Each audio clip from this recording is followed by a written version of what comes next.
जय श्री कृष्ण। राधे राधे। नमस्कार दोस्तों, आप सभी प्रिय भक्तों पर भगवान श्री कृष्ण की कृपा सदा सर्वदा बनी रहे। आज हम जिस कथा की चर्चा करने जा रहे हैं वह केवल इतिहास नहीं बल्कि उस दिव्य ज्ञान और रहस्य की एक झलक है जिसने महाभारत जैसे महान ग्रंथ को जन्म दिया, जिनका जन्म ही अद्भुत था और जिनकी शस्त्र विद्या देवताओं को भी चकित कर देती थी। क्या आप जानते हैं कि महाभारत के इतिहास में एक ऐसे वीर योद्धा का जन्म हुआ था जिनकी उत्पत्ति किसी स्त्री की कोख से नहीं बल्कि एक मिट्टी के घड़े से हुई थी। उन्हें ऐसा दिव्य ज्ञान प्राप्त हुआ था जो किसी साधारण गुरु से नहीं बल्कि ऐसे गुरु से मिला था जो स्वयं धरती पर जन्मे तो थे पर धरती के किसी नियम से बंधे नहीं थे। वे शास्त्रों के भी महान ज्ञाता थे और शस्त्रों में भी निपुण थे। उनके बिना महाभारत की कथा अधूरी है। उनका नाम था द्रोणाचार्य, लेकिन द्रोणाचार्य केवल एक आचार्य नहीं थे, वे स्वयं एक रहस्य थे जिनके जन्म की कहानी उतनी ही विचित्र है जितनी उनके भीतर छिपी युद्ध विद्या। उनके पास ऐसे दिव्य अस्त्र और शस्त्र थे जिनकी शक्ति से देवता तक भयभीत हो जाते थे। लेकिन क्या आप जानते हैं कि उन्हें यह दिव्य विद्या कैसे मिली और उनका जन्म घड़े से कैसे हुआ? आइए सुनते हैं वो कथा जिसे ऋषियों की वाणी में सदियों से गाया जाता रहा है, लेकिन जिसे हर कोई नहीं जानता। यह बात बहुत पुराने समय की है, जब हिमालय से नदियां कल-कल बहा करती थी। जंगलों में ऋषियों के आश्रम बसे होते थे और चारों ओर वेदों के मंत्र गूंजते रहते थे। उस समय एक महान ऋषि थे जिनका नाम था महर्षि भारद्वाज। वे परम तपस्वी, वेदों के ज्ञाता और तेजस्वी ऋषि थे। उनका आश्रम गंगा के तट पर घने वनों के बीच में स्थित था। उनके यज्ञ कुंड से उठता धुआं आसमान तक पहुंचता था और देवता भी उनकी तपस्या से प्रसन्न रहते थे। एक दिन महर्षि भारद्वाज गंगा नदी के किनारे स्नान के लिए गए। उसी समय स्वर्ग से एक सुंदर अप्सरा उतरी जिनका नाम था घृताची। घृताची इतनी सुंदर थी कि उनके रूप का वर्णन ऋषि मुनि भी नहीं कर पाते थे। उनके बाल बादलों की तरह लहराते थे और उनकी चाल में ऐसी मधुर लय थी जैसे कोई संगीत बह रहा हो। महर्षि भारद्वाज उन्हें देखकर जैसे स्तब्ध रह गए। उनके मन में एक अजीब सी हलचल उठी। वे तो तपस्वी थे, लेकिन घृताची का रूप इतना मोहक था कि पत्थर भी पिघल जाए। घृताची ने झील के जल में उतरकर स्नान करना शुरू किया। जल की बूंदें मोतियों की तरह उनके अंगों पर ठहर रही थी। गंगा के किनारे ऋषियों के मंत्र रुक गए और चारों ओर सन्नाटा छा गया। महर्षि भारद्वाज ने अपनी आंखें बंद कर ली। वे समझ गए कि यह उनके तप की परीक्षा है। उन्होंने स्वयं को रोकने की कोशिश की, लेकिन उनकी कामाग्नि इतनी तीव्र थी कि उनके शरीर से वीर्यपात हो गया। वह वीर्य एक मिट्टी के द्रोण यानी घड़े में एकत्र हुआ। ऋषि ने घड़े को अपने आश्रम में सुरक्षित रखा और उसे तप के मंत्रों से संरक्षित किया। समय बीता और एक दिन घड़े से एक दिव्य बालक उत्पन्न हुए। उस दिव्य बालक की आंखें चमकती थी जैसे अग्नि की लपटें। उनके मुखमंडल पर तेज था जैसे सूरज उदय हो रहा हो। उनके जन्म का कोई शारीरिक संबंध स्त्री के गर्भ से नहीं था, इसीलिए उनका नाम पड़ा द्रोण। ऋषि भारद्वाज को तुरंत ही आभास हुआ कि यह बालक साधारण नहीं, कोई विशेष उद्देश्य लेकर जन्मे हैं। महर्षि बोले, वत्स, तुम केवल मेरे पुत्र नहीं हो, तुम इस पृथ्वी पर धर्म और ज्ञान के संकल्प के साथ जन्मे हो।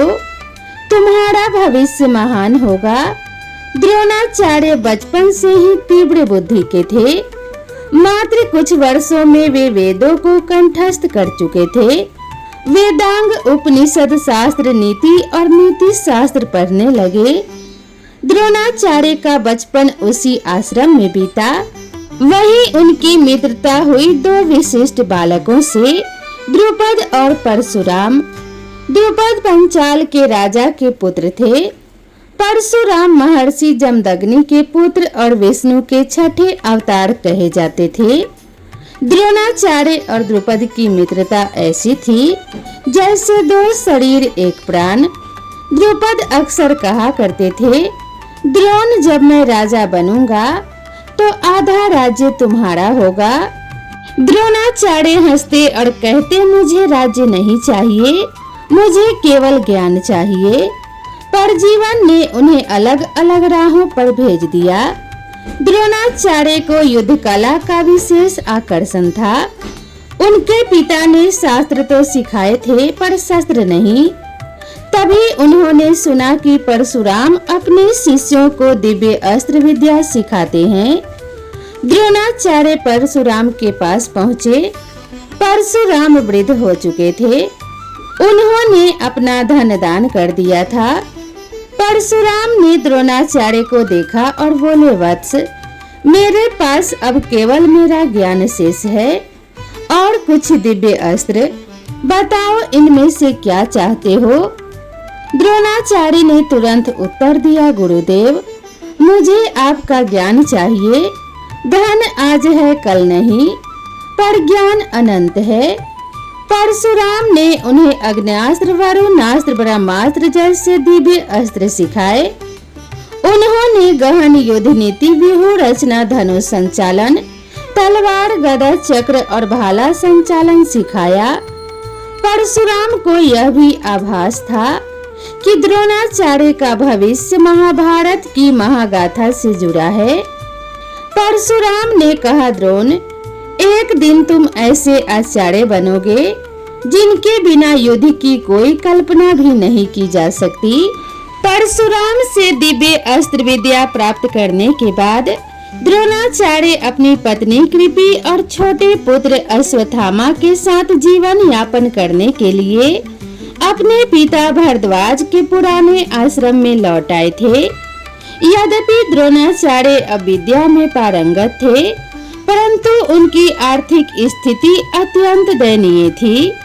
उनके पास न तो पर्याप्त अनाज था और न ही अच्छे वस्त्र। कृपि का जीवन कठिनाइयों में बीत रहा था और अश्वत्थामा का पालन पोषण भी कष्टदायी हो चुका था। एक दिन अश्वत्थामा अपने पड़ोस के बच्चों को गाय का दूध पीते देख माँ कृपि के पास दौड़ता हुआ आया। उसकी मासूम आंखों में आंसू थे। उसने पूछा, माँ, यह दूध कैसा होता है? क्या उसका स्वाद मिठाई जैसा होता है? कृपि का हृदय जैसे चीर गया, क्योंकि उसके पास दूध लाने के लिए धन नहीं था। उसने चावल घोलकर अश्वत्थामा को पिलाया और कहा, बेटा, दूध यही है। पर अश्वत्थामा के चेहरे पर असंतोष और उदासी थी और उस मासूम की आंखों में आंसू छलक उठे। द्रोणाचार्य यह सब देख रहे थे और उनके भीतर एक आग जलने लगी। उन्होंने सोचा, क्या मेरे पुत्र को दूध भी नसीब नहीं होगा? क्या मेरी विद्या का कोई मोल नहीं? द्रोणाचार्य ने निर्णय किया कि अब और गरीबी नहीं सहेंगे और उनके अपने मन में बचपन के मित्र द्रुपद की याद आई। जब द्रोणाचार्य और द्रुपद छोटे थे तब वे भरद्वाज के आश्रम में साथ पढ़ते थे और दोनों ने एक दूसरे के साथ गहन मित्रता का संकल्प किया था। द्रुपद अक्सर कहा करते थे, द्रोण, जब मैं पंचाल का राजा बनूंगा तब मेरा आधा राज्य तुम्हारा होगा। तुम कभी धन के लिए चिंतित मत होना। द्रोणाचार्य ने कभी मित्र की बात को गंभीरता से नहीं लिया था, पर आज भूख और अभाव ने उन्हें मजबूर कर दिया था और उन्होंने मन में ठाना कि वे अपने मित्र के पास जाएंगे, क्योंकि शायद वही कोई सहायता कर सके। द्रोणाचार्य कृपि और अश्वत्थामा को आश्रम में छोड़ अकेले ही पंचाल नगरी की ओर चल पड़े।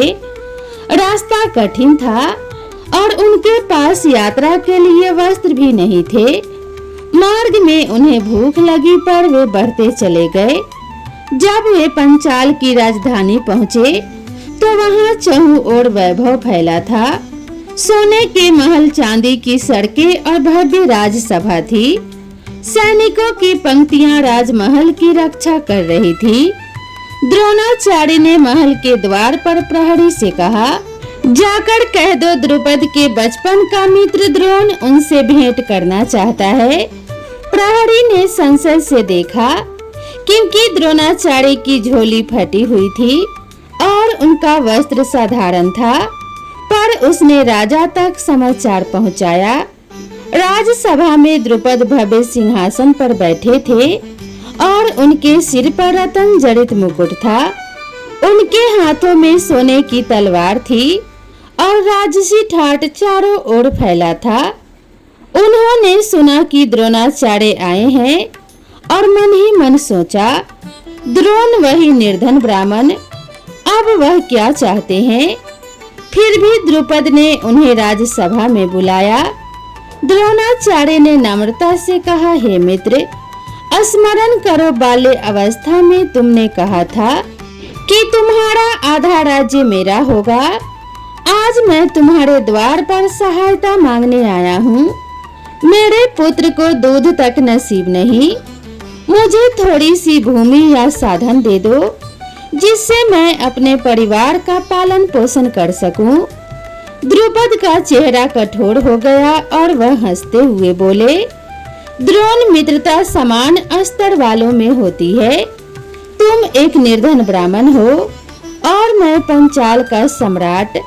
हमारी मित्रता आज संभव नहीं। तुमने मेरी मित्रता को भीख समझ लिया। मैं राजा हूँ, कोई याचक मेरा मित्र नहीं हो सकता।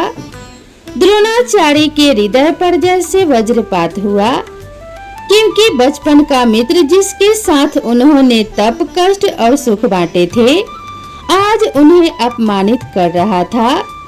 द्रुपद ने द्रोणाचार्य को राजसभा से अपमानित करके निकाल दिया और सैनिकों ने उन्हें धक्के देकर महल से बाहर कर दिया। द्रोणाचार्य बाहर निकले और उनका हृदय छलनी हो चुका था। उन्होंने आकाश की ओर देखा और प्रतिज्ञा ली, हे देवगण, आज द्रुपद ने मेरा अपमान किया है।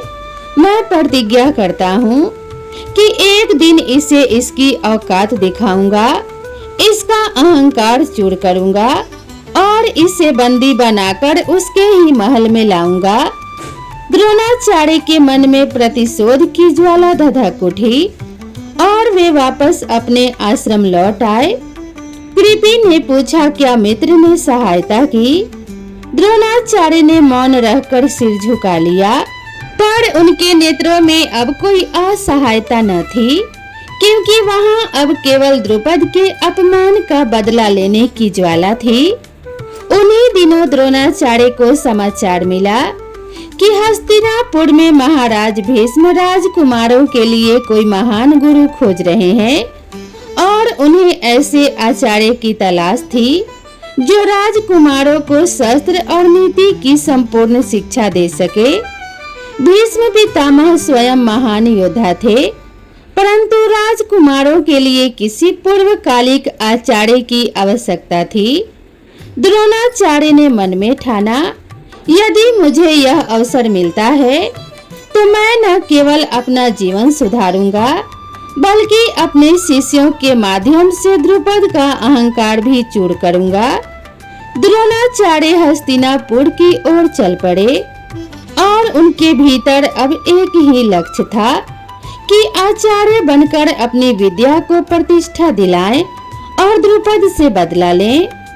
हस्तिनापुर नगरी का दृश्य अद्भुत था, जहाँ ऊंचे महल, भव्य किले, हाथियों के झुंड और सैनिकों की पंक्तियां थी। द्रोणाचार्य सीधे भीष्म पितामह के पास पहुँचे। भीष्म ने द्रोणाचार्य का तेज देखा और उनको मस्तक झुकाया। उन्होंने पूछा कि हे ब्राह्मण, तुम कौन हो? तुम्हारी आंखों में दिव्य ज्योति है। द्रोणाचार्य ने हाथ जोड़कर कहा, पितामह, मैं महर्षि भारद्वाज का पुत्र द्रोण हूँ। परशुराम जी से अस्त्र शस्त्र विद्या सीखी है। यदि मुझे अवसर दे तो मैं राजकुमारों को शस्त्र शास्त्र की संपूर्ण शिक्षा दे सकता हूँ।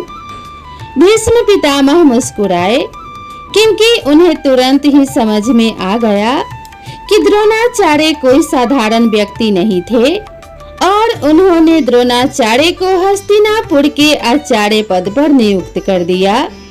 द्रोणाचार्य को हस्तिनापुर के राजकुमारों, कौरवों और पांडवों को शिक्षित करने का दायित्व सौंपा गया। भीष्म पितामह ने सब राजकुमारों को एकत्र किया और द्रोणाचार्य ने राजसभा में प्रवेश किया। उनका व्यक्तित्व इतना प्रभावी था कि सभी राजकुमार उनके चरणों में झुक गए। द्रोणाचार्य ने कहा, वत्सों, मैं तुम्हारा आचार्य हूँ। मैं तुम्हें ऐसा ज्ञान दूंगा जिसकी सहायता से तुम युद्ध में अपराजय रहोगे। परंतु एक दिन तुमसे एक दक्षिणा मांगूंगा और मुझे विश्वास है कि तुम मुझे निराश नहीं करोगे। सभी राजकुमारों ने सिर झुकाकर कहा, गुरुदेव, आप जो भी कहेंगे वह हमारे प्राणों से भी बढ़कर होगा। द्रोणाचार्य ने पहले ही देख लिया कि राजकुमारों में से एक का तेज और कौशल सभी से अलग है, और वे थे अर्जुन। जब अभ्यास प्रारंभ हुआ तो द्रोणाचार्य ने सभी को लक्ष्य भेदने की परीक्षा दी। उन्होंने एक लकड़ी के पक्षी को वृक्ष पर रखा और पूछा, बताओ तुम क्या देख रहे हो? सबसे पहले युधिष्ठिर बोले, वृक्ष, उसकी शाखाएं और पक्षी। भीम ने कहा, वृक्ष और पक्षी दोनों। कौरव भी वैसा ही बोले। पर जब अर्जुन की बारी आई तो उन्होंने उत्तर दिया, गुरुदेव, मैं केवल पक्षी की आंख देख रहा हूँ और कुछ नहीं।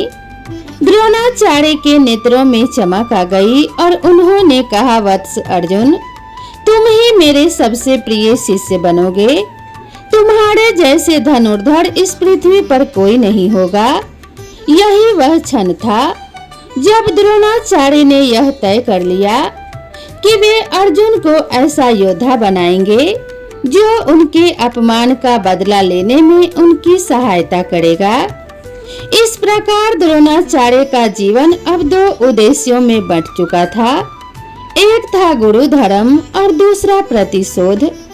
द्रोणाचार्य ने हस्तिनापुर में राजकुमारों को अस्त्र शस्त्र विद्या सिखाने का कार्य पूरी निष्ठा से प्रारंभ किया और उनके गुरुकुल का वातावरण ज्ञान, अनुशासन और निरंतर अभ्यास से गूंजता रहा।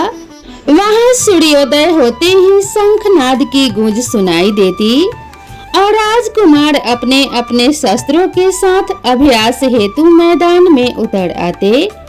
द्रोणाचार्य की दृष्टि सदा अर्जुन पर रहती, जिसकी एकाग्रता, धैर्य और अपूर्व कौशल ने उन्हें अन्य सभी शिष्यों से विशेष बना दिया था।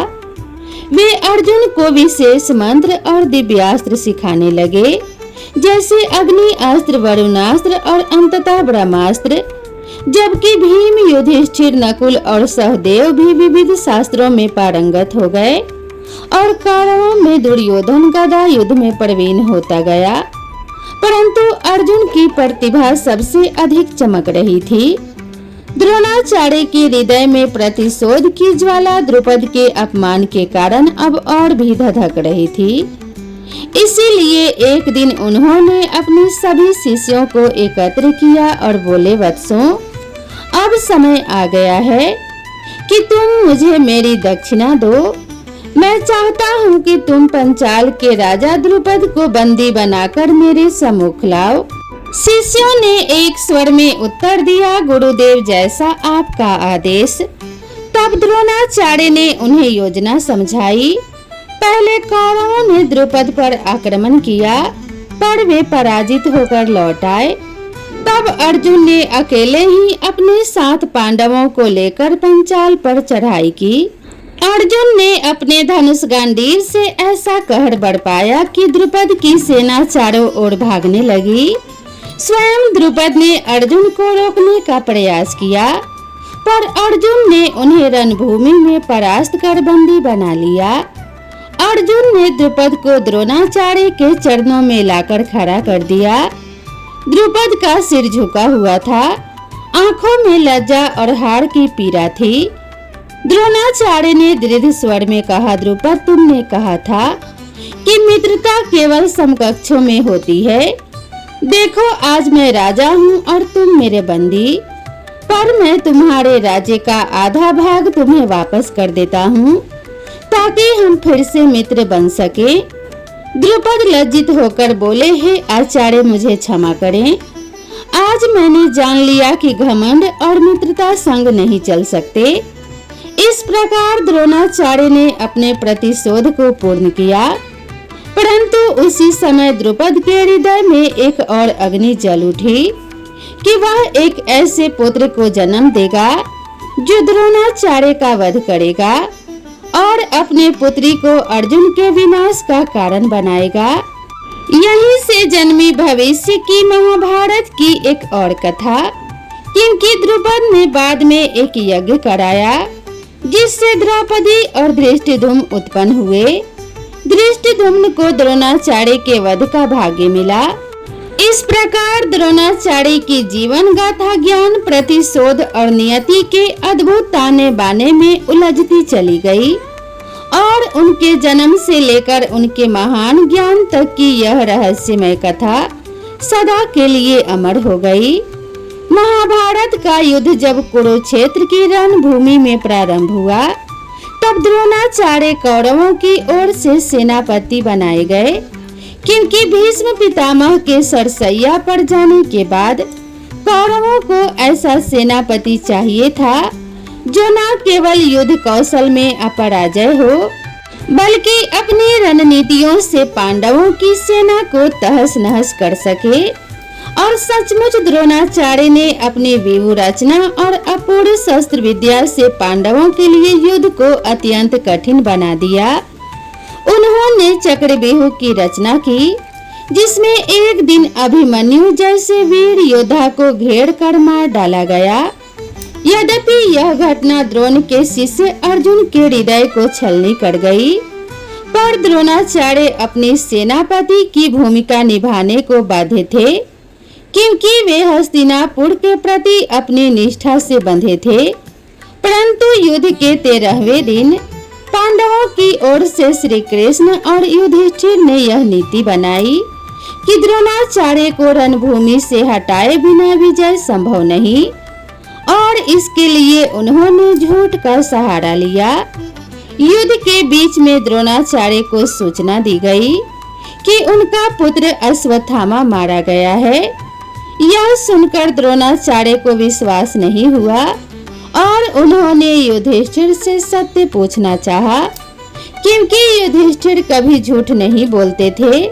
पर युधिष्ठिर ने भारी मन से कहा, अश्वत्थामा हतो नरो वा कुंजरो वा, यानी अश्वत्थामा मारा गया, पर वह मनुष्य है या हाथी यह स्पष्ट नहीं किया। शंख नगारों और युद्ध के कोलाहलों में द्रोणाचार्य केवल अश्वत्थामा हतो इतना ही सुन पाए और उनका मन टूट गया। उनके हाथ से धनुष गिर पड़ा और उन्होंने शस्त्र त्याग दिए और भूमि पर ध्यान मगन होकर बैठ गए। तभी धृष्टद्युम्न, जो द्रुपद का पुत्र था और जिसका जन्म ही द्रोण के वध के लिए हुआ था, आगे बढ़ा और ध्यान मग्न द्रोणाचार्य का सिर तलवार से काट दिया। इस प्रकार गुरु द्रोणाचार्य का अंत उसी धृष्टद्युम्न के हाथों हुआ, जो द्रुपद के प्रतिशोध का प्रतिरूप था। परंतु कहते हैं द्रोणाचार्य के वध के बाद भी उनके अस्त्र शस्त्र का रहस्य और ब्रह्मास्त्र की विद्या उनके शिष्य अर्जुन में जीवित रही, क्योंकि द्रोणाचार्य ने उसे वह सब सिखा दिया था जो कोई और मनुष्य नहीं जानता था। और इसी ज्ञान के कारण अर्जुन महाभारत युद्ध का नायक बना। परंतु द्रोणाचार्य की यह कथा केवल एक महान आचार्य की नहीं, बल्कि एक ऐसे व्यक्ति की भी है जिसके जीवन में ज्ञान, प्रतिशोध, गुरु, धर्म और नियति के गहरे उलझे हुए धागे थे। उनका जन्म घड़े से हुआ। जीवन में उन्होंने परशुराम से दिव्यास्त्र सीखे, द्रुपद के हाथों अपमानित हुए, फिर उसी पर प्रतिशोध लिया, महाभारत में सेनापति बने और अंततः उसी द्रुपद के पुत्र के हाथों वीर गति को प्राप्त हुए। और इसी से स्पष्ट होता है कि द्रोणाचार्य का जन्म और उनके ज्ञान का रहस्य केवल उनकी असाधारण युद्ध विद्या में ही नहीं, बल्कि उनके जीवन के उतार चढ़ाव और नियति की कठोर मार्मिकताओं में भी छिपा था, जो महाभारत की इस महान गाथा को अमर बना गया। बहुत कम लोग जानते हैं कि द्रोणाचार्य के जीवन की सबसे रहस्यमय घटनाओं में से एक वह समय था जब उन्होंने अपने शिष्य अर्जुन को एकांत में ब्रह्मास्त्र की शिक्षा दी थी। यह शिक्षा इतनी गोपनीय थी कि स्वयं अन्य पांडवों, यहाँ तक कि युधिष्ठिर और भीम को भी इसकी भनक नहीं लगने दी गई थी। कहा जाता है कि एक रात द्रोणाचार्य अर्जुन को आश्रम के घने जंगल में ले गए थे, जहाँ धूप अंधेरा था और केवल दीपक की लौ टिमटिमा रही थी। द्रोणाचार्य ने अर्जुन से कहा, वत्स अर्जुन, आज मैं तुम्हें वह ज्ञान देने जा रहा हूँ जिसके आगे सब अस्त्र तुच्छ हैं। यह ब्रह्मास्त्र है, इसे चलाना आसान है, पर उसे वापस लेना या रोकना उससे भी कठिन है। यदि यह अस्त्र एक बार छूट जाए तो संहार निश्चित है। इसे बिना कारण चलाना ब्रह्म हत्या के समान पाप है। अर्जुन की आंखों में अद्भुत जिज्ञासा थी और उन्होंने हाथ जोड़कर कहा, गुरुदेव, मैं प्रतिज्ञा करता हूँ कि इस ब्रह्मास्त्र का प्रयोग केवल धर्म की रक्षा के लिए करूँगा। द्रोणाचार्य ने मंत्रों का उच्चारण करते हुए अर्जुन के मस्तक पर हाथ रखा और उसे दिव्य दृष्टि प्रदान की।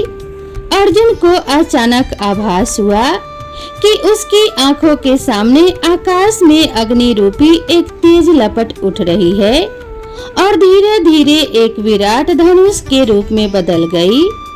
उस धनुष की प्रत्यंचा पर ब्रह्मांड के सारे ग्रह नक्षत्र झूलते दिखे थे। द्रोणाचार्य ने अर्जुन के कान में गुप्त मंत्र फूंका और कहा, यही ब्रह्मास्त्र का बीज मंत्र है, इसे कोई और न सुने वरना सृष्टि में संकट पड़ सकती है। अर्जुन ने जब मंत्र ग्रहण किया, उसी समय एक विचित्र घटना घटी थी। उस अंधेरी रात में घने जंगल में अचानक तेज प्रकाश हुआ और ऐसा लगा जैसे स्वयं ब्रह्मा आकर इस शिक्षा के साक्षी बने हो। ऋषियों के अनुसार उस क्षण आकाश में कई अप्सराएं और गंधर्व भी प्रकट हुए और देवताओं की वाणी गूंजी, धन्य है द्रोणाचार्य जिन्होंने ब्रह्म विद्या के योग्य शिष्य को चुना। यह पूरी घटना अत्यंत रहस्यमयी थी, क्योंकि द्रोणाचार्य जानते थे कि महाभारत का युद्ध एक दिन निश्चित है और केवल अर्जुन ही वह योद्धा होगा जो इस ब्रह्मास्त्र को नियंत्रित कर सकता है। पर यह भी कम ज्ञात रहस्य है कि द्रोणाचार्य ने अपने जीवन में केवल अर्जुन को ही ब्रह्मास्त्र का मंत्र सिखाया था। कोई भी दूसरा शिष्य, यहाँ तक कि अश्वत्थामा भी इससे पूरी तरह नहीं जानते थे। यही कारण था कि महाभारत के अंत में जब अश्वत्थामा ने ब्रह्मास्त्र का प्रयोग किया और उसने उसे उत्तरा के गर्भ पर पल रहे अभिमन्यु के पुत्र परीक्षित को मारने के लिए छोड़ दिया, तब अर्जुन ने अपना ब्रह्मास्त्र छोड़ा और उसे रोकने का प्रयास अवश्य किया। ऋषि व्यास और नारद के कहने पर अर्जुन ने अपना ब्रह्मास्त्र वापस भी बुला लिया, पर अश्वत्थामा को उसे वापस लेने की विद्या नहीं आती थी और उसने उसे उत्तरा के गर्भ की ओर मोड़ दिया, जिससे परीक्षित गर्भ में ही जलकर मर गए थे। तब यह अर्जुन नहीं बल्कि स्वयं भगवान श्री कृष्ण थे, जिन्होंने अपने दिव्य योग बल और सुदर्शन चक्र की शक्ति से परीक्षित को गर्भ में ही पुनर्जीवित किया था और इस प्रकार सृष्टि की रक्षा हुई थी। इसीलिए यह पूरी तरह सत्य है कि अश्वत्थामा द्वारा छोड़ा गया ब्रह्मास्त्र अंततः श्री कृष्ण ने ही निष्फल किया था। यही द्रोणाचार्य की सिखाई ब्रह्म विद्या का सबसे बड़ा रहस्य और उदाहरण था कि उस महान अस्त्र को अर्जुन तो वापस लेना जानते थे, पर उसकी संहारक शक्ति को नियंत्रित करने और उसके विकृत परिणामों से सृष्टि को बचाने की अंतिम शक्ति केवल भगवान श्री कृष्ण के हाथों में ही थी। इस प्रकार द्रोणाचार्य का यह रहस्य कि उन्होंने ब्रह्मास्त्र की विधि केवल अर्जुन को ही सिखाई थी, आज भी महाभारत की गहराइयों में छिपा एक अल्पज्ञात और अद्भुत रहस्य बना हुआ है। तो प्रेम से बोलिए हरे कृष्णा, राधे राधे। दोस्तों, आप सभी को यह कथा और यह जानकारी कैसी लगी कृपया कमेंट करके जरूर बताएं। अगर आप मेरे चैनल पर पहली बार आए हैं तो चैनल को सब्सक्राइब करना ना भूलें। तो दोस्तों, मिलते हैं इसी तरह की नई कथा और नई कहानी के साथ। तब तक के लिए राधे राधे।